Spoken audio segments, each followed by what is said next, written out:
It's all for you, Andrea. Yeah. Well, listen, everybody, you may know this. The internet is buzzing after Taylor Swift's appearance on Travis and Jason Kelce's New Heights podcast. Here's a little... Oh!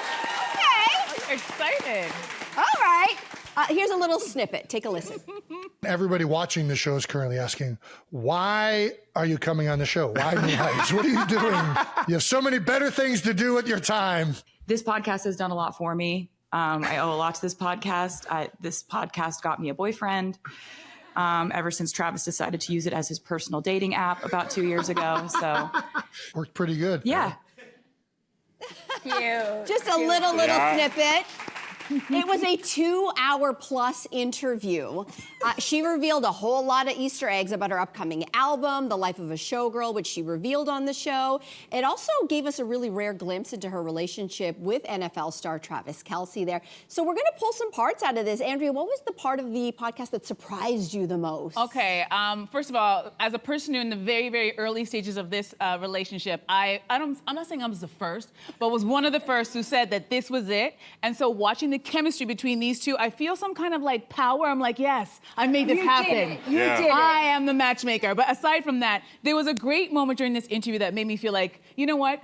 Famous people, they're just like us. Because you know when you're dating someone and you don't quite understand what they do, but you're trying to act really interested, so you're asking all kinds of questions, but then your questions are so not smart, but they're too polite to say something. She had a moment like that. Take a look at this. And he didn't even look at me. Like, I now know what an insane question that was. All right, so the question was, she was like, so what's it like standing across from your brother, because his brother used to play for the Philadelphia Eagles, and, you know, facing off with each other, but that's not the way football works. I didn't know that either, Taylor, so don't feel bad. But just the fact that they kind of have those real moments and that she was trying to show him that she cares. I think most people in Taylor's life are always trying to impress her, so it was very cute to see her trying to impress him with her football knowledge, but she didn't know anything. And also goes to show that he didn't really care. He likes her. He is not looking for a new coach for his team. He's looking for a girlfriend. So I thought it was a really cute You know moment. what's really interesting, though, is when they were starting to date and she started to go to the games, you know, the Swifties you are all I'm living with one, so I know you are really smart. Yeah.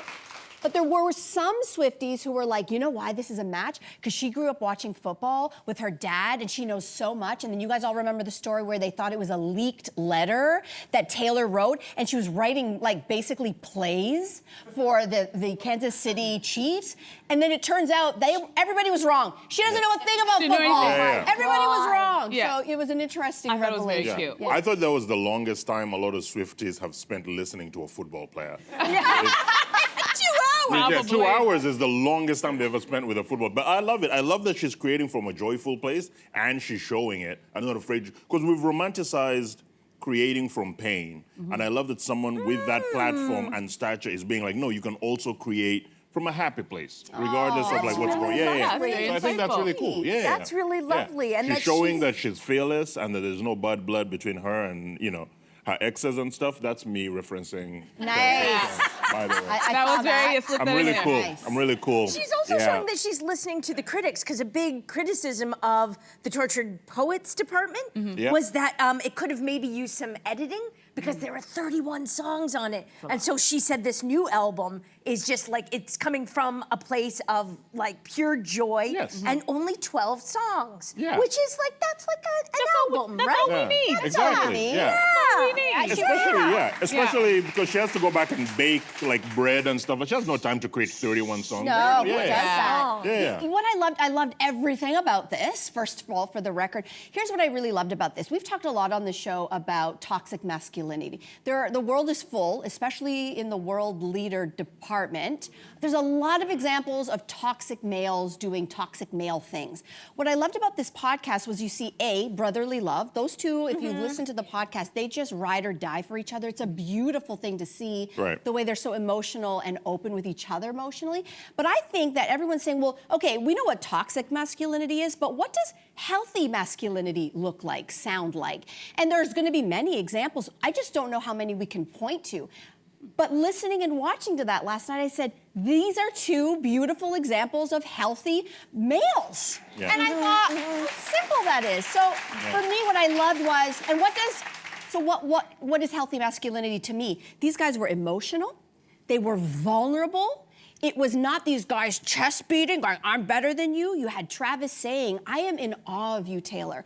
The way that you create, the way that you bring joy. I learn so much from you every day. You bring out the best in me.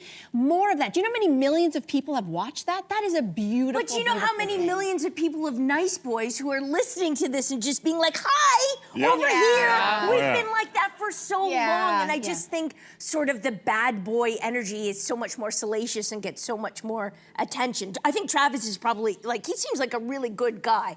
But, like, the standard he's bringing is just the standard, not the gold standard. Sure. Do you know what I mean? Yeah. And I'm wondering how his ex-girlfriends are feeling if they're watching going, who is this guy? I've never seen this man before. He never spoke to me this way. That's just me being messy. All right. Hey, you, come a bit closer.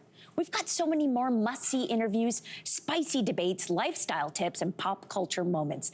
So subscribe to our channel by tapping the logo below and don't miss out.